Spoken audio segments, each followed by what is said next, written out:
ব্যবস্থা নাই, সব নরমাল বিছানায় মাটিতে বসা।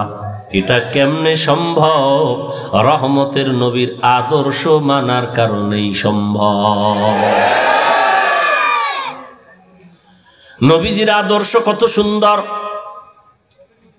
ঘরে ঢুকো, সালাম দাও, জোরে সালাম দাও, ডান পা দিয়ে ঢুকো। নবীর আদর্শ। ঘরে ঢুকতে গিয়া তুমি জোরে একটা সালাম দাও, সালামের আওয়াজটা যেন পুরা বাড়িতে আওয়াজ হয়। যারা মানুষ তারাও জবাব দিবে, জিন থাকলে তারাও জবাব দিবে, ফেরেশতারা আছে জবাব দিবে, দূষিত কিছু থাকলে পালায়ে যাবে সালামের বরকতে। ঘরে ঢুকলে কি আবার বাথরুমে ঢুকলেও? রসুলের সুন্নাত। এরপরে একবার আলহামদু সূরা, তিনবার কুল হু আল্লাহ সূরা পড়বে। আল্লাহ রসুল বলেন পুরা বাড়ির মধ্যে রিজিকের বরকত নাজিল হতে থাকবে। তো রমজানের মাস বড় বরকতের মাস। এটা 3 ভাগে ভাগ করা। রহমতের 10 দিন, মাগফিরাতের 10 দিন, নাজাতের 10 দিন। এই বরকতের মাস আল্লাহ কেন দিয়েছেন? তাকওয়া অর্জন করার জন্য। তাকওয়া মানে আল্লাহর ভয়। আল্লাহর ভয় মানে কি? বলে আল্লাহর ভয়টা যার অন্তরে থাকবে ওই বান্দার নাম হবে মুত্তাকি। মুত্তাকিনদের জন্য বিনা হিসাবে জান্নাত। আল্লাহর ভয় যার অন্তরে থাকবে ওই বান্দা গুনাহ কখনো করবে না। আল্লাহর ভয় এমন এক দামি সম্পদ, এই ভয়টা অন্তরে জমা করাটা রোজার দ্বারা যেমন সহজ, অন্য আমলের দ্বারা সহজ না। যেমন রোজাদারকে দেখবেন সারাটা দিন রোজা রাখে, ক্লান্ত, ইফতারির আর আধা ঘন্টা সময় বাকি, তখন এমন ক্ষুধা লাগে পেটের ভেতরে, সামনে পানি তাই পাইলেই মনে হয় এক টানে 3 লিটার থাকবে না। সামনে 10 জনের ইফতারি দেশে 10 প্লেটে, মনে মনে কে তো আমার একারই লাগবে, কি দিল। মনে মনে দোয়া ইনুস পরে 2-1 জন উঠতে যাইতো, তাহলে 2 প্লেট আমি পাইতাম। যদি বলা হয় এই রোজাদার বুঝছি খুব ক্ষুধা, তুমি দরওয়াজা জানালা বন্ধ করে যাও, একটা রুমের মধ্যে ঢুকে তুমি পানি পান করো, একা একা, কেউ দেখবে না, কোন রোজাদার করবে নি। আল্লাহর ভয়। পানির মধ্যে ডুব দিয়ে গোসল করবে, কিন্তু 1 ঢোক পানিও পান করবে না। এটাই আল্লাহর ভয়। সামনে খানাও রেডি, পেটেও ক্ষুধা, খায় না। খানাটা তো আর হারাম না, এই মুহূর্তে খায় না কেন? আল্লাহর ভয়। এই সাধনাটা বাকি 11 মাস রাখো। রোজার মাসে যেমন সাধনা করছো, ক্ষুধাও আছে, খানাও আছে, খাও না কেন? আল্লাহর আইনে জায়েজ নাই। ঠিক 11 মাস ওই আইনটা জারি রাখো, ক্ষুধাও আছে, খানাও আছে, পাইলেই খাইও না, আগে হিসাব করো আল্লাহর আইনে খানাটা হালাল না হারাম। 11 মাস এই সবক যদি আদায় করে তাহলে কেউ হারাম খাইতে পারে না। আর হারাম খাইলে এর শাস্তি কিয়ামতে হবে না, হবে দুনিয়াতেই। কিডনির উপরে আঘাত, লিভার নষ্ট। আর এই হারাম খানাটা আবার অনেক বাবা অবুঝ শিশু সন্তানেরও খাওয়ায়, হারাম টাকা কামাই করে। সন্তানের রক্ত পিওর, স্ত্রীর রক্ত পিওর, কোনো ভেজাল নাই। ও স্বামী নামের কুলাঙ্গার, তুমি হারাম টাকা কামাই করে ঘরের স্ত্রীর রক্ত কেন নাপাক করো বলো? ও বাপ নামের কলঙ্ক, তুমি হারাম টাকা কামাই করে তোমার অবুঝ সন্তানের রক্ত পবিত্র কেন নাপাক করো হারাম খাওয়াইয়া? আল্লাহর কাছে নিজের জবাবই দিতে পারবা না, আবার সন্তানটির জবাবও মাথায় নিলা। এমন বাপ হইছো কেন? বউ যদি চালাইতে না পারো বিয়া করছো কেন? রোজা রাখ 12 মাস। সন্তানের হক আদায় করতে না পারলে সন্তান নিছো কেন? এরে নবীর আশিক, আল্লাহর ভয় অন্তরে জমা করো। রমজানের রোজার মাধ্যমে এমন বরকত, একটা রোজার দাম কত? হাদিসে পাকে রহমতের নবী বলেন এক রোজার দাম কয়েকটা জন্মগত কাক। কি চিনেন তো? একটা কাক, জন্মগত কাকের অনেক বেশি। কাকের হায়াত কি অনেক বেশি। কাক জন্ম থেকে উঠাই না মেলে যখন উঠতে শুরু করে খোলা আকাশে, ও যদি উঠতে উঠতে উঠতে সামন দিকে যাইতে যাইতে যাইতে যাইতে বুড়া হইয়া যায়। কাকের হায়াত বেশি। বলে কত? কিতাবে আসছে 1000 বছর কমপক্ষে।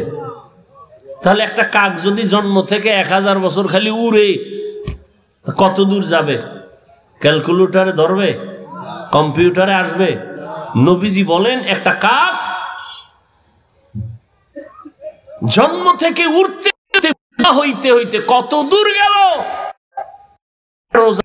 এক রোজা বরকতে জাহান্নামের আগুন থেকে তত দূরে সরে যাবে।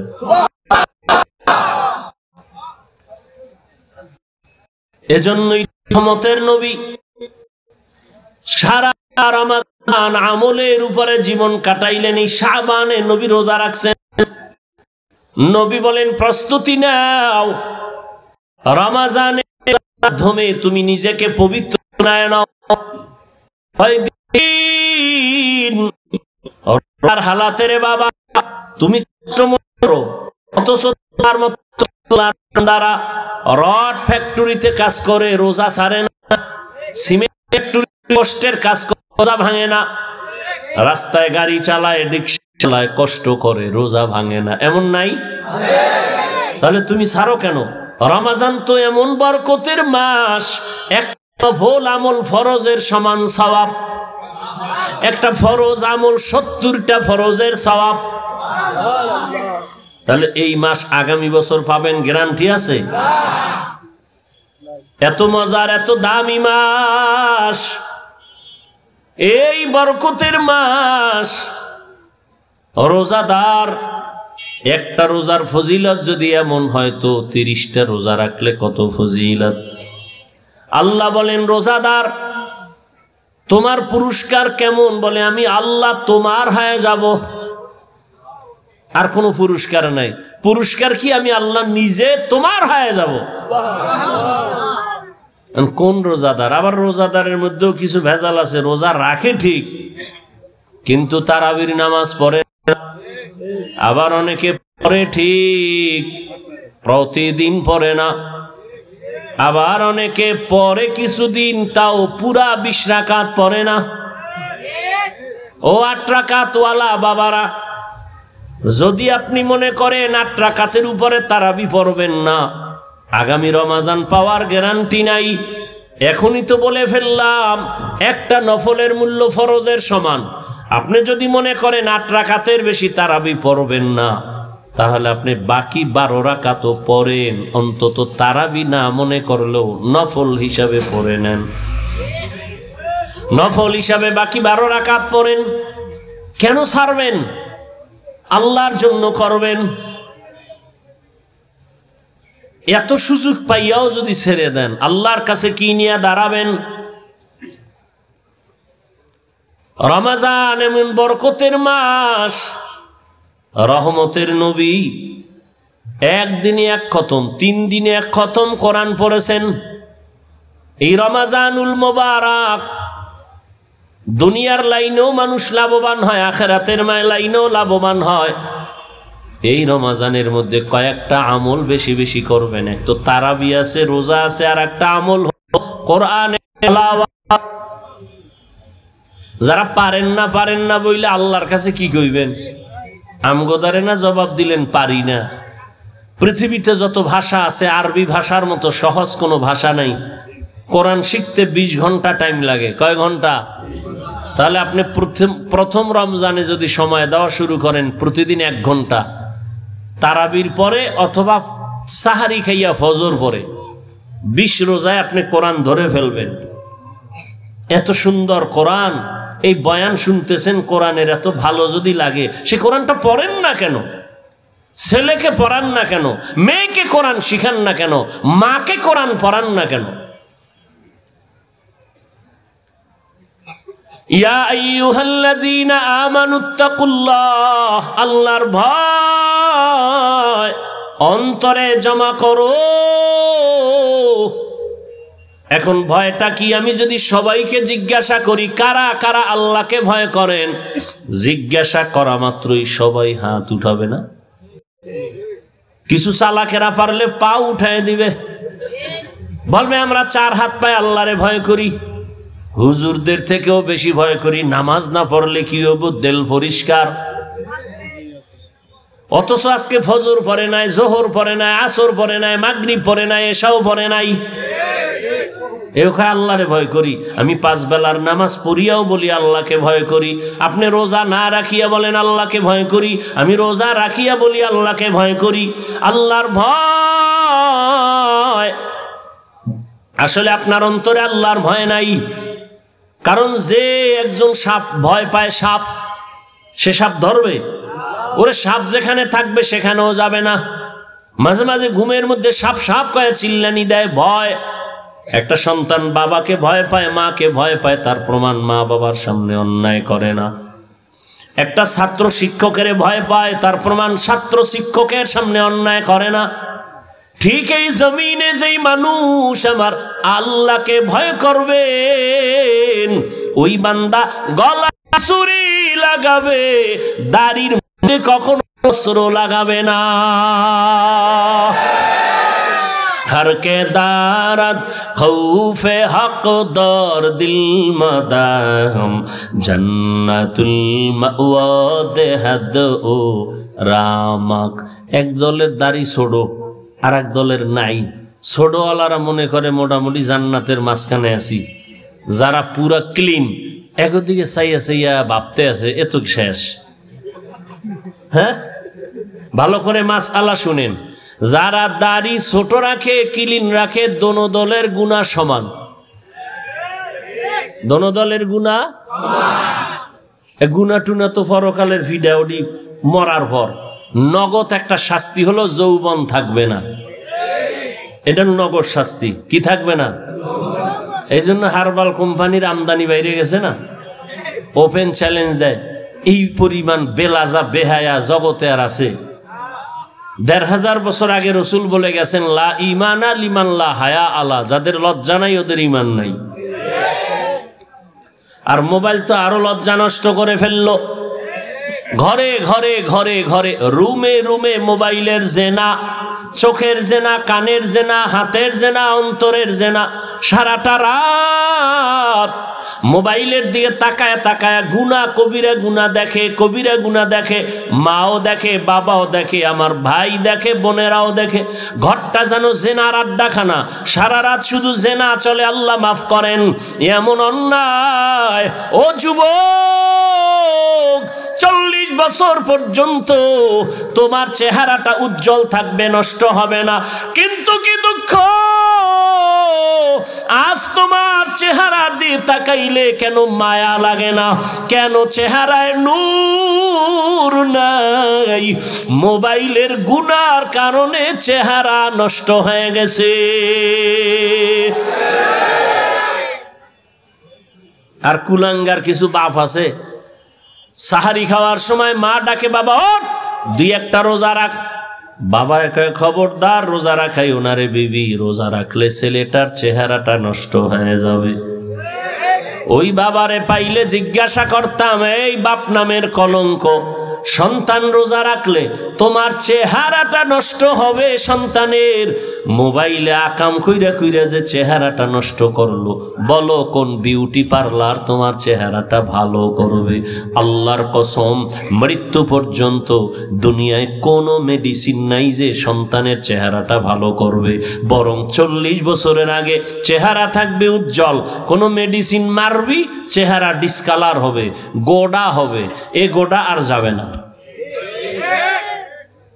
হ্যাঁ, যদি নেক আমল করো, তওবা করো, চেহারা আবার ফিরে আসবে। আর ঠিক মতো 5 বার ওযু কর, চেহারায় কোনো ক্রিম লাগবে না, আল্লাহর কসম। 5 বেলা ওযু কর, ওযু করবি, চেহারার নূর বেড়ে যাবে। তখন তোর নেকাব লাগায় চলতে হবে, নাহলে যে দেখবে হেই পাগল হয়ে যাবে। বলবা হাফিজ ভাই তোমার না, আমিও তোমাকে বলছি ঠিক, আমিও পরিপূর্ণ গুনাহমুক্ত হতে পারি না।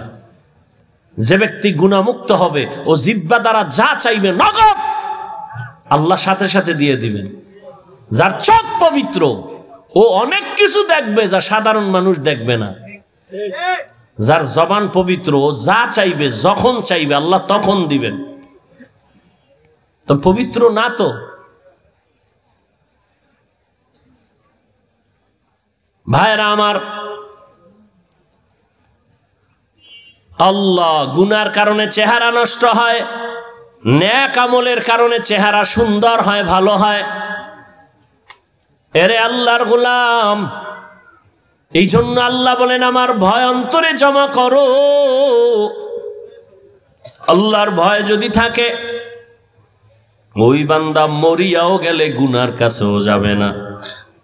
এরে আল্লাহর বান্দা, ও আমার যুবক, আমি তোমাকে এতক্ষণ বয়ান যা করতেছি একবারও কিন্তু বলি নাই তুমি আমার মতো টুপি লাগাও। আমি একবারও বলি না আমি কওমি মাদ্রাসায় লেখাপড়া করেছি, তোমরাও মাদ্রাসায় যাও। আমি দাওয়াত ও তাবলীগের লাইনের সন্তান, কিন্তু একবারও বলি না তুমি তাবলীগে যাও। আমি কওমি মাদ্রাসার সন্তান, আমি পীরের মুরিদ। আমি কির মুরিদ? খালি মুরিদ না, লাখে একটা মুরিদ আমি। কেমন মুরিদ যে পীর মুরিদির বিরুদ্ধে যারা, তাদের বিরুদ্ধে আমি যুদ্ধ ঘোষণা দিছি। কেমন যুদ্ধ? এই জমিনের মধ্যে যে বলবে আমরা পীর আউলিয়া মানি না, ওলি মানি না, আউলিয়া মানি না, আল্লাহর জাতের কসম আমি বলবো তারা কোরআন মানে না, বুখারী শরীফ মানে না, তারা ভণ্ড ভণ্ড ভণ্ড। এদেরকে যারা ভণ্ড বলবে না তারাও ভণ্ড। এবার বুঝো আমি কেমন মুরিদ। কিন্তু একবারও আমি কাউকে বলি না ও বাবারা তোমরা পীরের দরবারে যাও। আমি বলবো কি? আমি বলবো ও যুবক, তুমি স্কুলে পড়ো ধন্যবাদ, তুমি চাকরি করো ধন্যবাদ, তুমি কলেজে পড়ো ধন্যবাদ, তুমি ব্যবসা করো ধন্যবাদ, আমি তোমার জন্য দোয়া করে গেলাম বাবা। তোমার মাদ্রাসায় যাওয়ার কোনো প্রয়োজন নাই। ও বাবা তুমি যেই লাইনে আছো থাকো, তবে আমি দোয়া করি তুমি একজন ব্যবসায়ী হও, চাকরিজীবী হও, ডাক্তার হও, ইঞ্জিনিয়ার হও, তুমি একজন প্রফেসর হও। তবে একটা দাবি ছোট, বেয়াদব জীবনে হইও না রে বাবা। বলবা হাফিজ ভাই বেয়াদব হব না, তার ব্যাখ্যা কি? 3 জায়গায় বেয়াদবি করবা না তো মরার আগে জীবনটা নষ্ট হয়ে যাবে। 1, মা বাবার সাথে বেয়াদবি করবা না। 2, শিক্ষকের সাথে বেয়াদবি করবা না। 3, ওলামায়ে কেরাম মুরব্বীদের সাথে বেয়াদবি করবা না। মা বাবার সাথে যদি খারাপ আচরণ করো, বদদোয়া করা লাগবে না। মা কষ্ট পায় যদি বলে আহ, এই যে একটা নিঃশ্বাস, এটা আগুন হইয়া তোর কপাল পুড়ে ফেলবে। শিক্ষক যদি তোর আচরণে কষ্ট পায়